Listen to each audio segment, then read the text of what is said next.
I'm literally in danger of looking naked during this entire video, but I am in fact dressed. I might sit back a bit so you can actually see. Oh.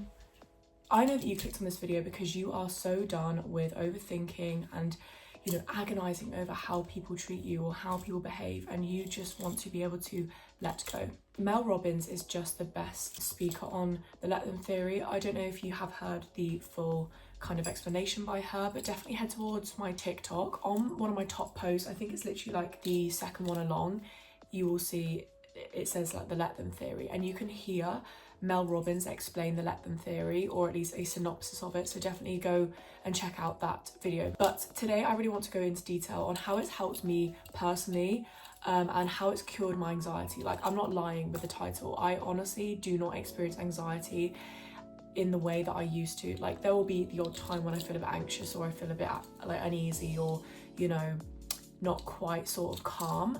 But honestly, the anxiety I used to have was debilitating. It used to like literally hold me back so much. I wasn't able to function properly. You know, I was avoiding opportunities, I was avoiding socialization, had social anxiety. Like, it really affected me, all because I wasn't able to just let them. As you'll see on my channel, you know, I talk a lot about confidence, leveling up, you know, spirituality, healing, mindset work, and this has all come after realizing that I just need to let things go, and, you know, realizing that I just need to relinquish that control. Because I think as well, like, as somebody who's a recovering people pleaser, control is like a massive thing. It's a really big part of how we function, and basically feeling like we lack control. And again, I think most people grapple with this need to control, not only themselves, but also, you know, they don't like it when they feel out of control. I think that's a perfectly normal thing, but also it's something to move on from and heal from, because fundamentally you're never going to be able to control other people, control other people's actions. All you can control is you. All you can control is your actions and your decisions and your choices. And I know that's obvious, and I know that we say this, but actually making that a reality, actually practicing that, is a whole other, you know, kettle of fish. So if you're interested in letting go, you know, healing your anxiety, or at least working towards reducing your anxiety and regulating your nervous system through the let them theory, then keep on watching. So just to give a brief synopsis of the let them theory. The let them theory is this idea that, you know, we need to relinquish control of trying to change other people's behaviour, try and get them to do certain things, try and get them to, you know, behave in a way that we want them to, and actually just to let them. You know, a great example of this is, say you're in a relationship and this person just doesn't show up for you in the way that you want, you know, let them. And I'm not saying let them and just let them walk all over you, but let them behave like that. And then you can at least make a decision as to whether you want to stay with them or you want to walk away, whether you're willing to tolerate their inability to show up for you in the way that you want, or you're going to stay with them and I guess tolerate it. But that is a great example of letting them. Just let them. Another example I'm sure is with parents. You know, they see their kids and maybe their kids making, you know, bad decisions or making mistakes, and it's so tempting as a parent, I can imagine from what my parents tell me, is that, you know, you want to protect them, you want to take the fall for them, you want to tell them how to live a life in from your perspective as somebody who's gone through those mistakes already. But to be able to let them is actually going to help them more than it would be to try and, you know, take the blow for them or try and prevent them from making mistakes, because you have to let them do that in order for them to learn from that mistake. But again, as a parent, that's so difficult. But being able to practice letting them will first of all reduce your own anxiety, but also probably benefit them in the long run, within reason, of course. This idea of like just letting people just behave as they are, and then you're able to assess whether or not, you know, how you kind of choose to behave from there, is quite empowering, really. You know, the fastest way you're going to take control of your life is to relinquish the need for you to control other people. It causes you to agonize and use up so much energy on trying to control the behaviours of other people, trying to control the actions of other people, because, for example, you think that's what they should do, or you're trying to, I guess, protect yourself within that. So that's the premise of it. And the first point I want to make is that exactly this: you just stop overthinking, or at least you stop overthinking as much, you stop agonizing so much. It allows you to sort of free up energy for what truly makes you happy, what you actually want to focus your energies on. It makes you more intentional with your time, because when you're overthinking, when you're agonizing so much about how other people behave and how other people treat you, or you know, agonizing so much about how could they possibly do that, you know, thinking about every facet of that person's behavior, think about how much energy that is consuming of you. Think about how much emotional energy you are having to dedicate to just that behavior, when you can't control it, you can't change it, there's absolutely nothing you can do about it. It is literally the biggest waste of time. If you objectively think about it, it is the biggest waste of time. And I think about when I was at school, how much energy I wasted on what other people thought about me, whether or not somebody liked me, whether or not I was in somebody's good books today, whether or not somebody fancied me, whether or not somebody actually liked me or they didn't. Like, what a waste of fucking energy.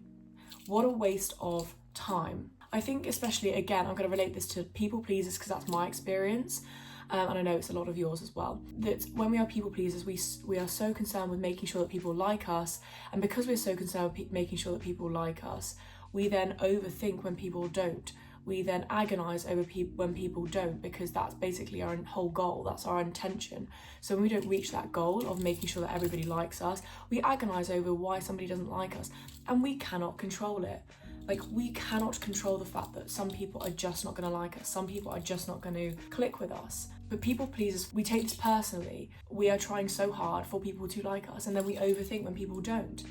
And it's such a waste of energy to care so much about people liking us. And also, as you kind of recover from this place, you obviously start to become more authentic, and then you realize that being liked isn't the goal, that it's not important. And again, you're able to relinquish that energy that you once spent on agonizing over whether or not somebody likes you or not, to actually dedicate to what you really want to do. And also, if you're having to pretend to be a certain way, or if you're having to alter your behavior in order to be liked, that person isn't for you anyway. So it's not even worth, you know, using up your energy agonizing over where you stand with that person. Real true friendships, you're never really questioning that. You're never agonizing over it. You're never overthinking the relationship. So you've got to think categorically then that when you do overthink, when you do agonize, when you are overthinking, surely there's something that's not quite right there. Surely there's something unaligned there, and perhaps it's not the relationship for you. Overthinking just is all consuming. I remember when I was at school, like, you know, I couldn't even enjoy normal things, family meals, or I couldn't enjoy spending time with people that, you know, were for me. Are all my ducks in a row? Like, does every single person I know like me, and therefore I'm almost like giving myself permission to enjoy this moment? And if they don't all like me, or I think they all don't like me, or, you know, something's not quite right, then I do not have permission to enjoy this moment right now. I would honestly think that I didn't deserve to be happy unless I felt like everybody was good with me. And the thing is, that was a rare occasion, because you overthink so much and you agonize so much, you make up ideas and stories in your head. So very rarely was it that, you know, I could enjoy life. Like, what a waste of life. What a waste of life. And I'm so glad that I've got to this point. I mean, 2 years ago, really, I got to a point where I stopped overthinking as much. And now it is, again, a very rare occasion. And I actually have time and energy for things that bring me joy. It's not like I have to have permission to do so because somebody validates me, or somebody backs me, or somebody likes me. You know, I can do it even if I know that somebody doesn't like me. When you just let them, you know, let them not like you, let them think what they want about you. You make peace with however they feel about you, or however the situation is, or however you stand in somebody else's life. Once you make peace with that, you can't be hurt. And I suppose in that sense, you kind of create your own closure. So for example, say if you're in a relationship and they've mistreated you, or they've decided to abandon you, or they've decided to move on, if you just let them, you create that closure for yourself, because you're almost relinquishing that feeling of like, well, it's personal. It basically conditions your brain over time and over practice with when you kind of say, oh, just let them, is that you're kind of continuously reminding your brain that really the way people behave is everything to do with them. And it's really everything to do with how they think and how they function, rather than anything to do with you. I mean, it might be 2% you or something, but very rarely is it anything to do with you and everything to do with them. Being able to bring closure for yourself in that sense is extremely liberating. It frees up your mind, because I don't even think that many people, if they were to get a why, it would still bring them any closure anyway. It still wouldn't sort of like in your brain justify their behaviour. What really would have brought peace is to in that moment just think, okay, this is hurtful, but I know that it's not about me, because actually, and I'll get onto this, trying to cling on to them, trying to mold your behaviour to appease them also ends in suffering. Unless you've done something awful, which you'll know about anyway, and you'll know the why then. I feel like it plays into the bigger idea of like letting the universe do its thing, seeing things that happen to you as a lesson or a blessing. You're surrendering to the universe and being like, look, this is what's happening. You're then not getting so het up on things because you're like, yeah, but it's just the way the universe works. It's just the way that things are supposed to happen. This is meant to happen. This is how my life is supposed to play out. And I think the let them theory plays into that, because you're letting that person move on, treat you in a certain way, and therefore now you know to move on. You know, these people are lessons, and let them behave in that way so that you can learn that lesson, so that you can have that opportunity, so that you can have that experience that the universe wants you to have. Second thing I will say is that you pave the way to be your authentic self by letting people behave in accordance with how they truly are. You know, you're not trying to persuade people to like you, you're not trying to persuade, or you're not altering your behavior in order to be likable or appease them or please them in some way. You're just walking through life as your authentic self, and the people that are meant for you will, you know, be drawn to you, and the people that are not will be repelled. When you don't try and persuade people to stay in your life, only the aligned connections stay, only the people that are truly for you stay, and the people that you would have ordinarily had to please, fawn for, try and persuade to be in your life fall by the wayside. They're not aligned with you and your authentic self. It's like a bullshit filter. It's like it filters out the people who you kind of have to alter your behavior for. When you're trying to control, and again this plays into the people pleaser characteristics, is that again you're not letting them behave in a way that aligns with how they truly feel about you, because they don't know the true you. You're not even showing them the true version of you. You're demonstrating to them a altered version of you, a controlled and considered and fabricated version of you. So you're not letting them have the opportunity to assess whether or not they're aligned with you truly. You're not giving them the opportunity to be how they truly would be with your authentic self, because they're actually communicating with and engaging with somebody that's fake, somebody that's not real, somebody that's molding towards them. So you're actually denying them of that opportunity to be their true selves, really, with who you truly are. Again, it's also exhausting for you. If you're trying to control how they feel about you and trying to control how they are with you, you're having to put in so much work and effort in order to be that person that they particularly like their personality traits, you know, would like, because you're, again, with people pleasers, you alter and mold your behaviour to please whoever that person is that you're interacting with. You're not letting it flow. You're not letting things play out in the natural way of things. You know, not only does that build resentment in you, and it's exhausting for you, and it has negative implications for you over time, because it's obviously exhausting and you kind of flounder and you start to get irritable and so on.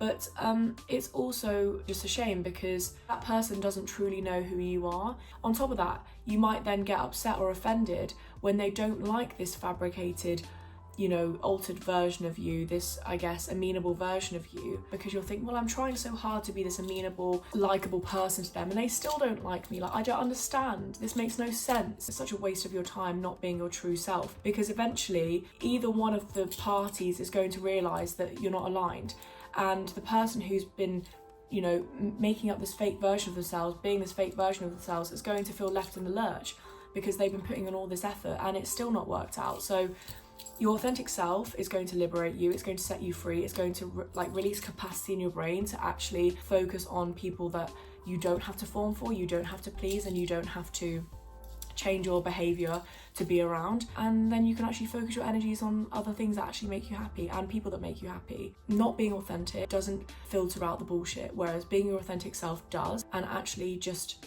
you know, gives your life back. The next thing I'm going to say is the biggest and most significant realization as part of the let them theory that I had, that changed my life, that really made me think, fuck, like I need to stop trying to control people, just let them. Because actually not doing this is low-key dangerous. Actually not doing this is low-key gonna set you up for a life of suffering.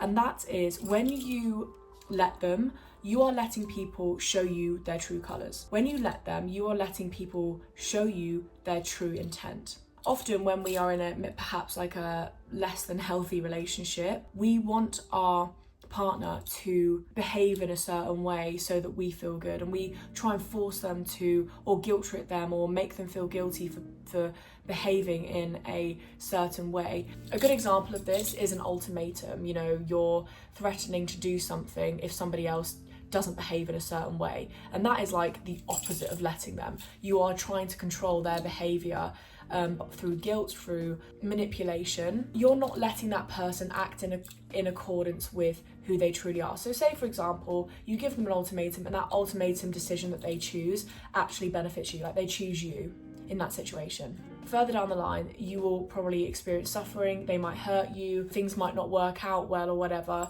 because you have not let them behave in accordance with how they truly feel. You have forced them into a corner, you have forced them to do things that they probably weren't ordinarily ready to do or weren't willing to do at the time, but they felt guilt tripped into doing that. And when somebody feels guilt tripped into doing that, or feels like they've been manipulated into doing that, they will start to lash out eventually, they will start to push back eventually, because nobody likes being forced into something that they don't want to do. And you'll be confused, you might be like, well, why are they behaving like this? You know, they had a decision. Well, not really, because you didn't let them behave in accordance with how they truly felt. However, if you let them, they might have chosen you, or they might have chosen the other person, but at least you would have known their true and authentic intent, their real desires. You know that eventually, you know, they would have picked you, for example, and they would have picked you by choice. It wouldn't be through force. Again, if they picked the other person, you could have thought, fantastic, now I know that this person's not for me. Now I know that I can move on and I can hang out with other people and, you know, meet other people. Either way, you benefit. Okay, one of them's a bit more painful,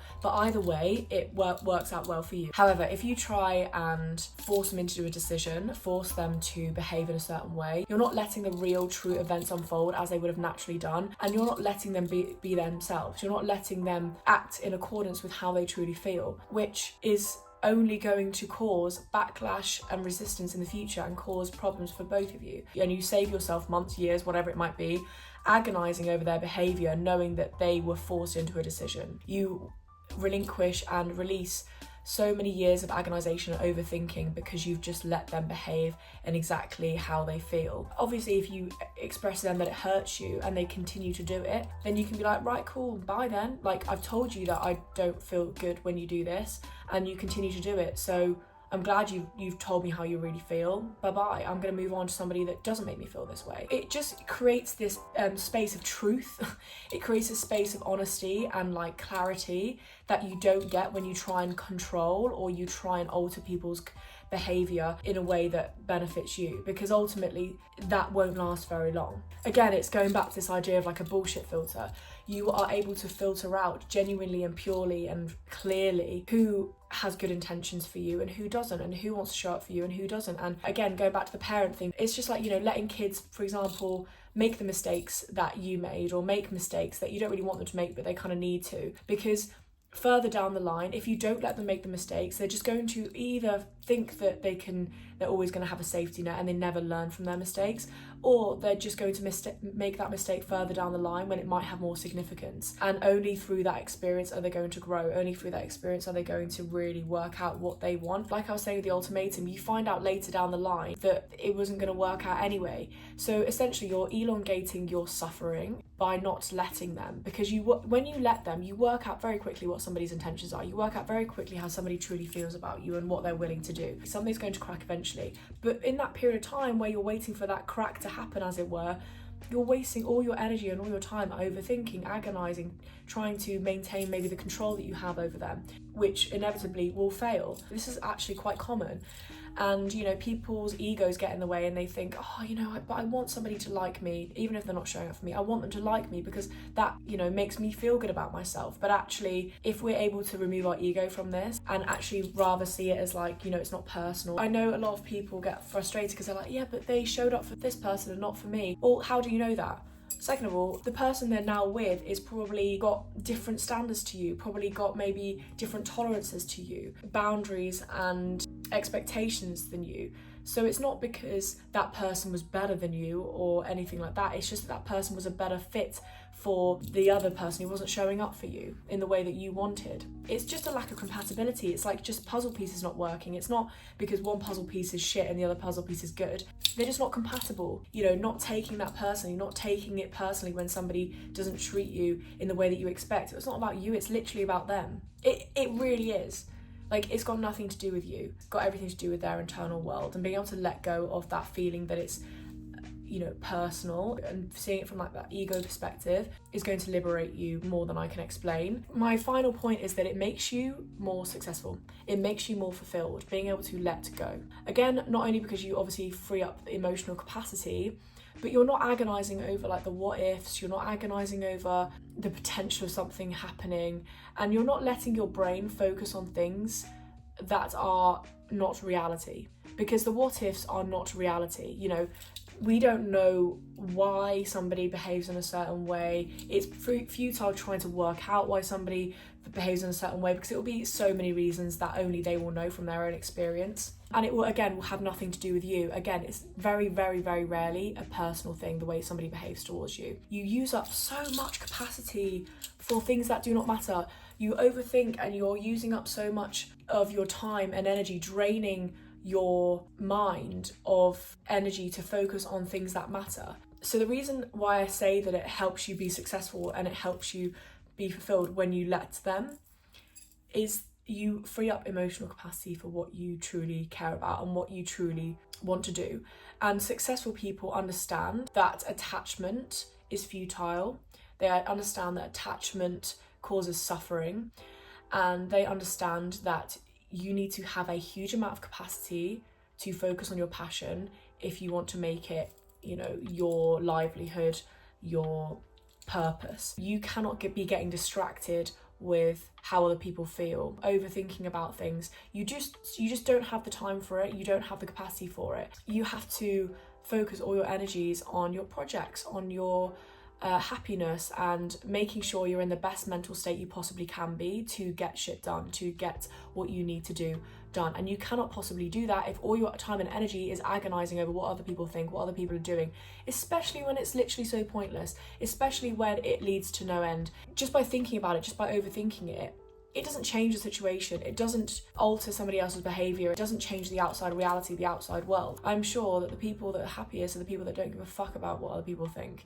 It must be gorgeous and liberating. I'm still on that journey, but I'm very much aware of how pointless overthinking is and how it has damaged the pace of my success. Last year, as I would have said in so many other videos, definitely go check them out because I talk a lot about kind of friendship breakups and the correlation between getting rid of shitty people and being successful. But when you start to care less about what other people think, you really start to see who is truly for you.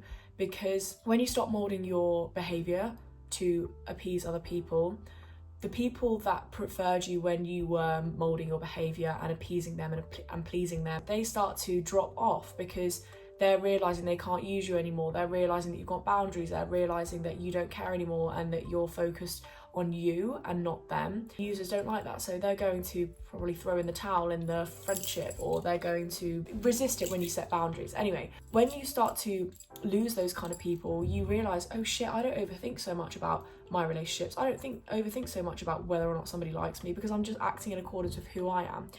And then you're like, wow, okay, I have all this new emotional capacity to focus on, first of all, my friendships that are gorgeous, but also you're like, wow, I have so much time to think about my success. I was in so many bad relationships last year, well, before that, but I ended them last year.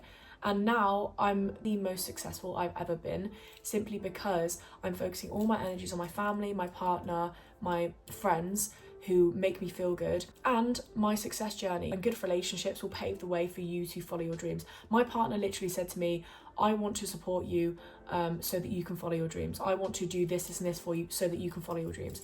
Those are the kind of people that you need to keep in your life. And I know I've gone off on a bit of a tangent, but I say all this to say that when you let them, you filter out the wrong people and you filter in the right people. And when you filter in the right people, you free yourself of the burden of overthinking. You free yourself of the burden of agonizing over how somebody feels about you, because the right people don't leave you overthinking, don't leave you confused, don't leave you uncertain. They leave you very sure of where you stand with them, and then you can stop overthinking. You know, you're not anxious, you're not nervous around the people that are meant for you, because they back you and they show that through their actions, and because you've let them be their true selves, the right people stay. Fundamentally, that's why the let them theory is so important, because you get rid of the trash and you keep in the pure goodness of those around you in your life,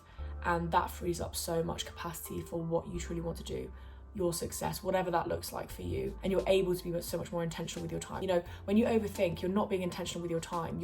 I think when you overthink, it's fundamentally being quite careless with your time and your energy, because you're investing your energy and time in overthinking, worrying about basically people that don't matter. So it's such a waste of your energy, and it's just, there's no intention there. There's no deliberate, okay, I'm going to invest my energy and my thoughts into this. It's like a very anxiety space. It's like a panicky space. It's not intentional space. When you start to only have people in your life that, you know, are good and pure and good intentioned, you are intentional with your time, because you're like, no, I really want to spend time with this person, I really want to invest my energy in this person, and it's so deliberate. Whereas when you're agonizing over every Tom, Dick and Harry who might or might not like you, who actually you don't actually like in reality, and who don't really matter, but you kind of are worried about them because your ego's like, I want them to like me even if I don't really like them, you're wasting your energy and you're not being intentional with your time.